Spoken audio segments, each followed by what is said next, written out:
Yes, ndabasuje kandi mbahaye ikaze mwese abakunzi ba BVI Empire. Muri iyi video ngiye kukubwira impamvu ubucuruzi buzwi nka fast moving consumer good ari ubucuruzi bwiza bugira amafaranga menshi, bwunguka vuba, ariko abantu babukora ntabwo bajya bashobora kumena ibanga ngo babwire abandi ibanga ririmo n'uburyo ari ubucuruzi bwiza cyane. Muri video yabanje nakubwiye yuko hari ubucuruzi bugezweho bwa fast moving consumer good, ariko mbabwira ko nzababwira uyu munsi nyine muri iyi video ndimo nkora aka kanya. Ese ubucuruzi bwa fast cyangwa se buzwi nka fast moving consumer goods ni ubucuruzi bwoko ki? Nujye kuri iki kiganiro, iyi ni BVI Empire, ngene twa Jean Marie Vianney. Now let's go.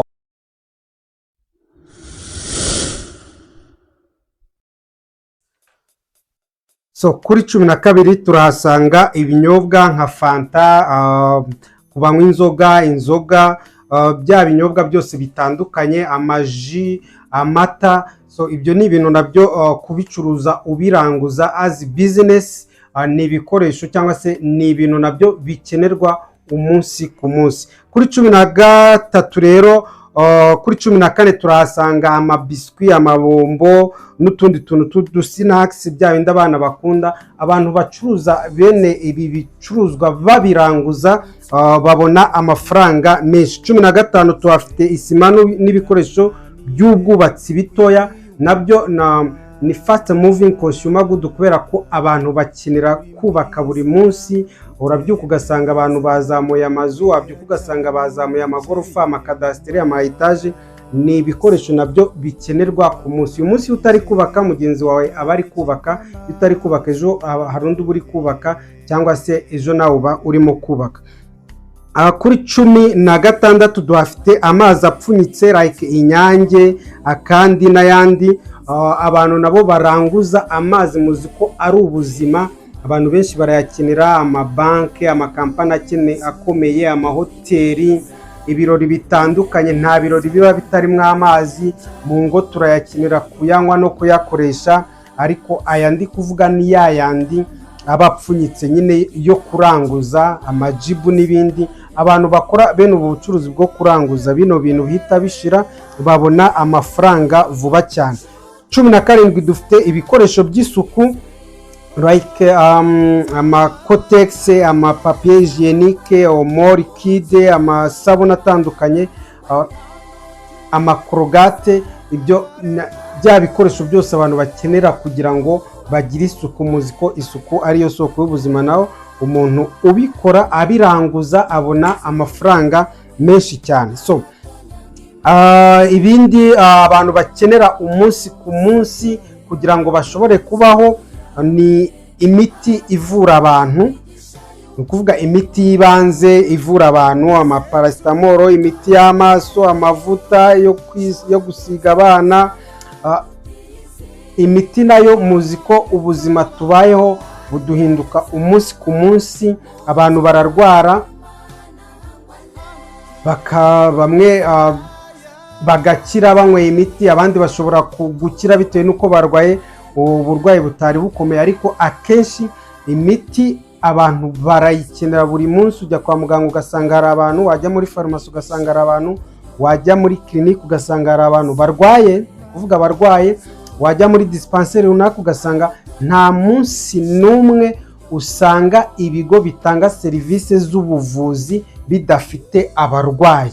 Uhura n'umuntu ugasanga afite igikapu cyuzuye imiti igendanwa, agendana kugira ngo isaha nizigera anywe imiti. So bivuze ngo imiti nayo ibarwa muri fast moving consumer goods. Abantu rero bayiranguza, notone uri kuranguza imiti yo n'umuntu udetaya muri farumasi cyangwa se muri clinique cyangwa se he, arunguka kubera yuko ni ibintu utazagenda ngo unegotiating umanure igiciro cyangwa se ubabwire ukore bargaining power y'abakiriya, ntabwo ibikenewe. So abantu rero baranguza ibi bintu, imiti cyangwa se bafite amafarumasi bagira ute, aba nabo ni business yunguka ibarwa nko muri fast moving consumer goods. Kuri 19 rero tuhasanga amavuta y'imodoka, amavuta ya moto, amavuta y'ibinyabiziga. So abantu rero muzi ko transport ni business ikomeye ahantu hose ku isi hose, yaba iyo mu kirere, iyo mu mazi, iyo ku butaka.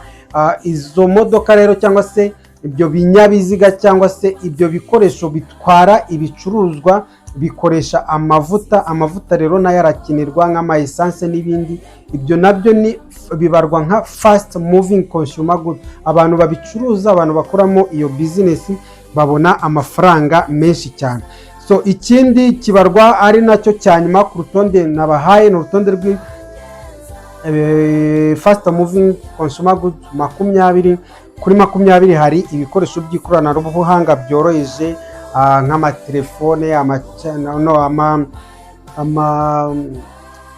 headphones, charges, yes, n'amatelefone arazamo kubera ko abantu bakenera communication buri munsi. Communication ni ikintu gikomeye.